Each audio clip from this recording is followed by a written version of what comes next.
just happens in front of our eyes. Absolutely magnificent. And I was saying to Ben, I think the young man's gone, but he said, what did I think about the baby, the fetus at the end? And I came up with some rubbish, because I think it's much less a movie than most movies.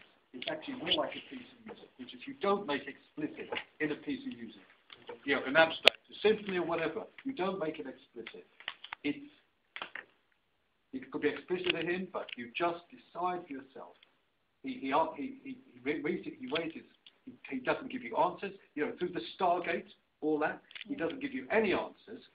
He just raises questions. And are you, and there's no moral, ethical judgment here, are you somebody who, let's say specifically this film, happy to ask questions, or have unanswered questions raised in your mind, or are you in the mood to be told everything?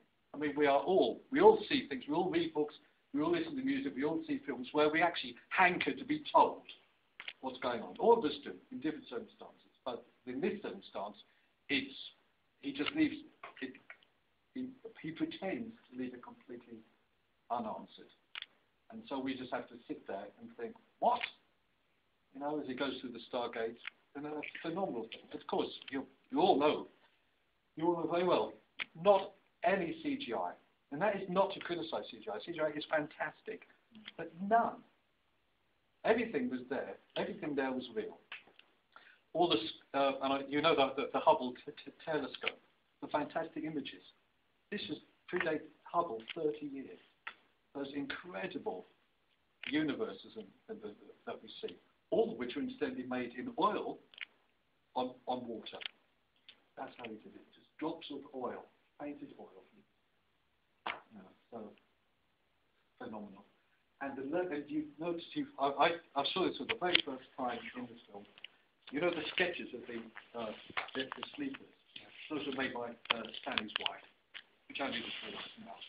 And there were huge sketchbooks which Stanley was thinking, should we see the aliens? And so his wife drew lots and lots and lots and lots of aliens. Finally, they decided that he was trying to find something which was clearly sentient but not related to our form at all. But it just became a blob, finally. And so he decided that best not see him. So this is probably right. Because we'd seen it, the thing would be too explicit. I mean, it's fantastic non-explicitness. And I'm sure you all did pick up the magnificently boring dialogue. I mean, I think it's fantastic. I was speaking to Ben, the big committee meeting, when he gives this speech, which is later described as rousing and moral building. I mean, just the most, I mean, there's some very true but subtle comedy going on. Because all that language is so banal because the event is so massive.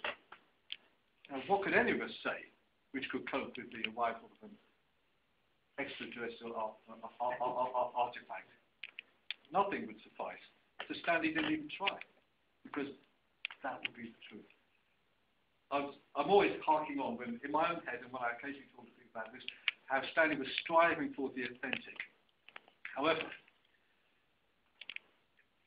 the Jupiter, it must be hundreds and hundreds and hundreds of million miles away. At which point, the sun is about that big.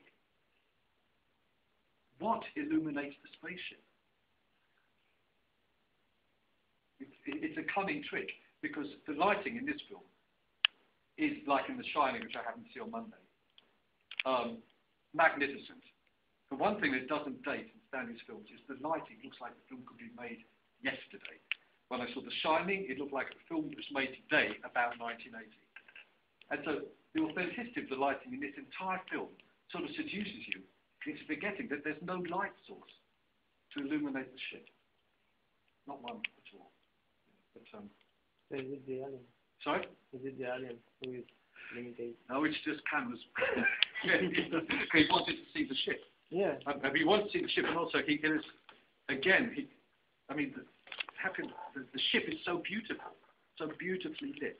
It's almost like he's still celebrating human achievement. Very sadly, because of our dodgy DVD today, we of course didn't see the moon landing. But we did see at least the arrival of the ship at the space station. And that the use of the Johann Strauss waltz, which itself is a piece of perfection, and just going round and round and round and round. It is definitely celebrating human achievement. I think that's what that is about.